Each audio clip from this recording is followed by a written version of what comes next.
Hello guys, कैसे हो आप लोग। और देखो, सोशल साइंस का एग्ज़ाम है। मुझे अभी कल ही पता चला, मैं ऐसे रैंडम देख रहा था वीडियोस, तो उसमें पता चला कि सोशल साइंस का 10th वालों का एग्ज़ाम है। तो देखो, मैं भी 2 साल पहले 10th में ही था भाई। अब तो क्लास 12th में हूँ, अभी मेरा भी एग्ज़ाम चल रहा है।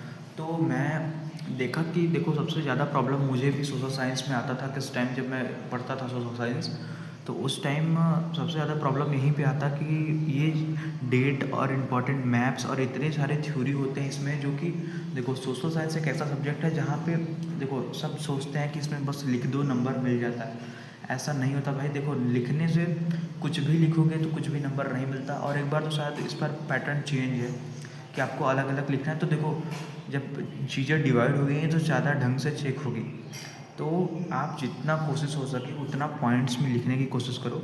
और मैं 4-5 पॉइंट्स बता रहा हूँ आपको, जो कि आप लोग फॉलो करो। देखो, मैं कितना मार्क्स लाया था, मेरे 65 मार्क्स थे 80 में से। मैं भी दिखा देता हूँ आपको। देखो, ये सोशल साइंस का मार्क्स है मेरा। 65 मार्क्स था, पूरा मेरा 85 हो गया था। प्रैक्टिकल का 20 मार्क्स मिला के। और मैं देखो भाई, इसे ऊपर का नहीं दिखा रहा हूँ कुछ प्राइवेसी की वजह से। तो बस सोशल साइंस में मेरा इतना था, और 20 मार्क्स मुझे प्रैक्टिकल मिला था, तो पूरा 85 मार्क्स मुझे मिला था। तो लेकिन मैं एग्ज़ाम दे के टाइम सोचा था ना कि मेरे मार्क्स नहीं कटेंगे इस सब्जेक्ट में, क्योंकि मैं ना लास्ट के देखो, सोशल साइंस का मेरा जो सब्जेक्ट था वो मैं कभी स्कूल में ढंग से पढ़ा ही नहीं। लिटरली बता रहा हूँ, ढंग से कभी पढ़ा ही नहीं ना। उसका मैं नोट्स बनाया। ये लास्ट के 1 मंथ में, 1 मंथ भी नहीं बोल सकते यार, मतलब ये जो गैप डेज मुझे मिला था ना, उसको इस लेवल पे यूटिलाइज़ किया था। अभी तो आप लोग के पास टाइम नहीं होगा, जब वीडियो बना रहा हूँ, कल एग्ज़ाम है आप लोग का। आप कब देख रहे हो इस वीडियो को। तो देखो, इस टाइम सबसे इम्पोर्टेंट क्या है कि देखो, अगर दिगराज सिंह से मैं भी पढ़ा था, दिगराज सिंह सर से। वो भाई वन ऑफ द बेस्ट मुझे एजुकेटर लगते हैं भाई सोशल साइंस के। तो उनसे मैं पढ़ा था, और उन्हीं की वजह से भाई मेरा चीज़ें कंप्लीट हो पाया था। मेरा सिलेबस, एक नोट्स उनका जो होता है ना, flow chart PPT, one of the best होता है भाई। उसको डाउनलोड करके अगर बार बार पढ़ रहे हो ना, एग्ज़ाम में सीधे एज एग्जैक्ट वही क्वेश्चंस आते हैं। तो अभी अगर वो चीज़ें फॉलो कर रहे हो तो भाई पहला स्टेप कंप्लीट है आप लोग का। दूसरा स्टेप क्या है भाई, आप लोग जो वो महात्मा गांधी वाला एक चैप्टर है ना, उसमें महात्मा गांधी जो बहुत सारे रिवॉल्यूशन करते हैं, बहुत सारी चीज़ें करते हैं, उसमें मैप सबसे इम्पॉर्टेंट है। मेरे भी जो मेरा एग्ज़ाम था उसमें भी आया था। अभी मेरे पास उसका पेपर नहीं है, लेकिन आप लोग तो रखे होगे, अगले साल का PYQ लगा रहे होगे। उसमें देखो, मैप वो सबका इम्पॉर्टेंट है, और पहले चैप्टर का भाई भी इम्पॉर्टेंट है, और पहले वाले चैप्टर से भाई डायग्राम बेस्ड क्वेश्चंस आते हैं। तो डायग्राम बेस्ड क्वेश्चन के लिए भी आप लोग प्रिपेयर कर लेना। ये सब भाई ऐसे ऐसे मार्क्स हैं ना कि जो जेनुअनली आते ही हैं।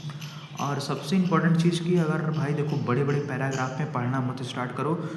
यूट्यूब पे या तो ऑनलाइन किसी वेबसाइट पे जाके, सबसे बेस्ट चीज़ आप लोग वहाँ पे अपलोड, यहाँ पे जाके बोलो ना कि वहाँ पे शॉर्ट नोट्स मुझे दे दो। या तो वो पॉइंट वाइज पॉइंट, जैसे दिगराज सिंह का भाई, अगर आप लोग उनसे पढ़ रहे हो, दिगराज सिंह सर से, तो सबसे बढ़िया उनके भाई नोट्स का यूज़ करो। और वन ऑफ द बेस्ट होता है भाई वो। मैं खुद उनका पीपीटी डाउनलोड कर लिया था, और स्क्रीनशॉट ले लेके रख लिया था उनसे पढ़ने के लिए। और पीपीटी उस टाइम मैं टेलीग्राम नहीं चला, मतलब उस टाइम मुझे नहीं समझ में आया, लेकिन अब तो भाई टेलीग्राम पे भेज देते हैं सर लोग, उसे फॉलो करो सबसे बेस्ट। और 3 चीज़ें भाई एकदम मत छोड़ना। एक पैराग्राफ एकदम मत लिख देना, सबसे पहली चीज़ भाई, अगर अच्छे मार्क्स स्कोर कर रहे हैं तब। अगर भाई आपको नहीं आ रहा है कुछ, तो आप लोग लिख सकते हो यार, बिल्कुल छोड़ना तो भाई बिल्कुल अलाउड नहीं है। तो अगर ढंग के मार्क्स, अच्छे मार्क्स अगर लाने हैं तो भाई पैराग्राफ में लिखना स्टार्ट कर देना। और सबसे इम्पोर्टेंट चीज़, अगर कुछ ऐसा वर्ड है जो कुछ अलग है, कुछ यूनिक है उसमें, तो उसके नीचे एक अंडरलाइन ज़रूर कर देना। अंडरलाइन से क्या होता है कि फोकस जाता है, जो चेक करता है कॉपी उसका। तो उससे जो होगा ना, वो समझ जाएगा कि हाँ, ये बच्चा पढ़ा हुआ है, अच्छे से समझा हुआ है, तभी ऐसे वर्ड का यूज़ कर रहा है। देखो, एक चीज़ ना, जब आप किसी चीज़ के बारे में नहीं जानोगे तो बस this that is for he use करते रहोगे। अगर कुछ यूनिक वर्ड यूज़ करोगे तो उससे पता लग जाता है कि हाँ, हमने कुछ पढ़ा है। तो बस यही चीज़ें फॉलो करो। और सबसे इम्पोर्टेंट, पिछले साल के PYQs ही फॉलो करो यार, क्योंकि सीधे सीधे एग्जैक्ट क्वेश्चन आते हैं। सोशल साइंस एक बहुत इजी चैप्टर है, इजी सब्जेक्ट है भाई। तो इसमें स्कोर करना काफ़ी आसान होता है। तो इसलिए मैं बता रहा हूँ कि भाई PYQ मत छोड़ना, सिर्फ नोट्स रिवीजन करते रहो। बेस्ट नोट्स बनाए हो तभी, पैराग्राफ मत रटना यार, कोई मतलब नहीं है। और डेट का अलग से PDF या अलग जगह लिख लो। कुछ इंपॉर्टेंट डेट्स पहले सेकंड चैप्टर में हिस्ट्री से ज़्यादातर आते हैं, उसमें पढ़ लो, और सॉर्टेड है भाई, हो जाता है। ठीक है, तो फिर अभी मैं देखो, इस टाइप का कंटेंट नहीं बनाता हूँ, लेकिन सोचा कि भाई आज बना दूँ। अगर मैंने भी कुछ, मेरे को भी ऐसे ही लग रहा था भाई, डर ही लग रहा था कि कैसे होता है भाई, लास्ट टाइम पे अभी 2-3 दिन बचा हुआ है, कैसे करूँ कैसे करूँ। तो फिर परेशानियाँ होती हैं, लेकिन आई होप भाई सब लोग ने पढ़ लिया होगा। तो आज के दिन सिर्फ यही फॉलो करना, PYQ देखना, नोट्स याद करना, जो लिखे हो बनाए बढ़िया से, और डायग्राम बेस्ड और मैप जरूर कर लेना पहले सेकंड चैप्टर का भाई। वो गांधी जी वाले चैप्टर का नाम नहीं याद आ रहा है, वो जरूर इंपॉर्टेंट है भाई। तो मिलते हैं भाई अब कभी और, क्योंकि मैं तो जनरली क्लास 12 का वीडियो बनाता हूँ, तो फिर 10th वालों के लिए तो मैं नहीं बनाता भाई। क्लास 12 में हूँ तो जनरली ऐसे ही ब्लॉग बनाता हूँ मैं। तो वीडियो अच्छा लगा तो लाइक कर देना भाई।